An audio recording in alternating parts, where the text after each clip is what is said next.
G'day folks, welcome back to Maccas Cask Notes. Today I'm going to try some Springbank 10.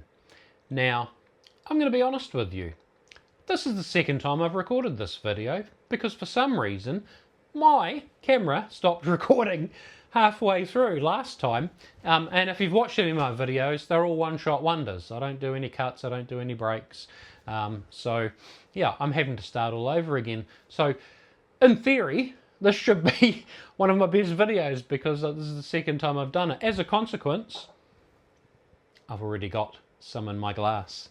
Normally I would pour it on camera, but what I'm trying, Springbank 10, 46%, non-chill filtered, natural colour. And I did the top on camera. There you go. But I've already poured some in my glass, so I'm going to carry on drinking that. Now on the nose, straight away I got that beautiful Campbeltown Springbank funk. It's salty, briny, smoky, subtle, not in your face. It's not like an Ardbeg or an Ardbeg. I keep calling it Ardbeg. Ardbeg.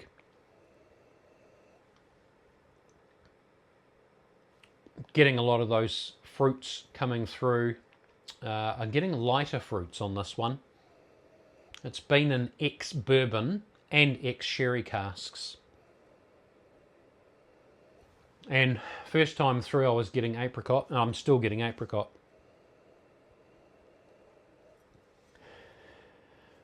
I often do a little bit of research on tasting notes and what the nose should be and that kind of thing. I haven't done that this time.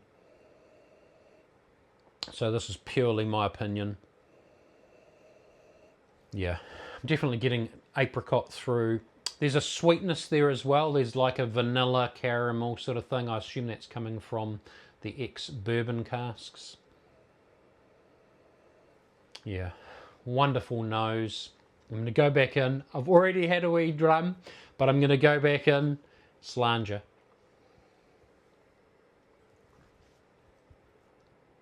Wow, yeah. Same as the first time round. This is really thick and luxurious. It's viscous. And that's due to the condenser that Springbank uses, which is a worm tub. A worm tub is just the way that they cool the vapours as they're coming off the still back into a liquid form. And worm tubs are known for making a more viscous, a thicker, you know, it's something that where you get the legs coming down the glass. It's just has a lovely mouthfeel. It's not insipid. It doesn't just disappear. Stays on your tongue. It's thick. It's oily. Wonderful. So as I said, ex-bourbon and sherry casks. A little bit about casks. So in Scotland, Scotch whisky is almost always in second use barrels. So something else has been in that barrel, in that cask previously. In this case, there's barrels that have had bourbon in them, barrels that have had sherry in them. I don't know if they start their life in bourbon and then go into a sherry barrel, or some have been in bourbon and some have been in sherry and it just all gets mixed together. But they have that sherry and bourbon influence coming through. So they're shipping barrels that have been used for something else over to Scotland. The distillate goes in them and imparts the flavour and the character from the oak casks and whatever's been in it previously. And that's why you get such a variation in Scotch whisky. Bourbon has to be in virgin oak casks. Nothing else has influenced those casks other than they've had a toast, which means they've been heated up, and then maybe a char, which means they burn the inside. That can impart a lot of colour and flavour into the bourbon whisky, but in the case of Scotch, can get influenced by those other things that have previously been in there, which is wonderful. Scotch can actually come from virgin oak barrels, but it's not as usual to find that.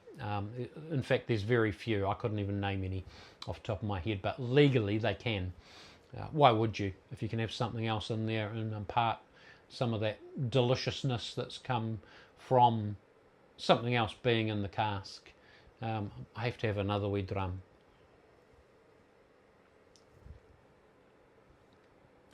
Amazing. Long finish. Part of that will be the 46%. Part of it is the viscous, oily nature to the whiskey. Coats your tongue. I can feel it on my tongue.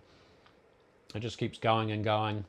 It's not the longest finish. Maybe you'd have to reserve that for, say, a cask strength, so a higher ABV. The Springbank 12, I think it's bottled at 57%. We can check on that. 12-year-old cask strength, 56.2%. Close. So I'm pretty sure this will have a longer finish. Finished in different casks. We can talk about this one. If you want me to do a review on this, chuck a comment in, and I can do this next or at some stage in the future. That is a lovely drop, but so is this. This is amazing.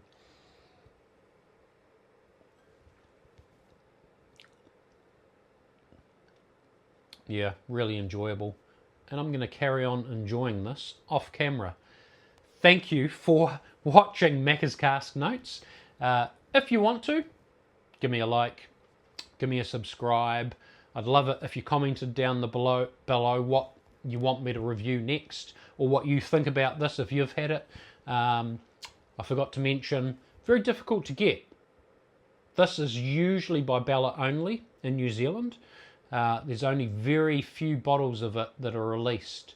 Like I would think, and this is a complete guesstimate, I don't know, but say of one particular variety, one bottle, like say this, when it's released, the Springbank 10, there might only be 20, I'm pretty sure less than 30 bottles in the whole country that are released at a time.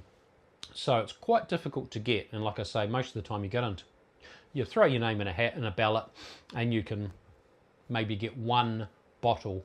They might release 2 or 3 different varieties, so it might be the Springbank 15 or the Springbank 12 cask strength and the Springbank 10, and you can have one of those if you get your name drawn. It's that kind of rare. And in fact, I think most, even whiskey enthusiasts in New Zealand, probably haven't got a single bottle on their shelf potentially. So I'm very lucky to have a few of the different varieties on my shelf. I do share them with my whiskey mates, so I don't keep it all to myself. I really enjoy sharing things like that other people might not have. And people share with me. We're having a catch up this Saturday for the Waka Whisky Club, which is the Glen cutting glass I'm using today. Saturday we're having a bottle share. We're going to come together and everyone will bring a bottle to share, just of something interesting that they want. We do have a theme. Someone asked me about the theme and I said bottles I want to replace would be the theme. So, big question, and I didn't answer it the first time I did the video and got to the end. I don't do a rating system, but would I replace this? 100%! If I get the opportunity to replace this, I will definitely be replacing any of my Springbanks. If I get the opportunity to replace the bottle, I'd replace it immediately, even before it's finished. And this one's getting a little bit low. So, yeah, I'm going to carry on enjoying this. But thank you for joining, and Slanja.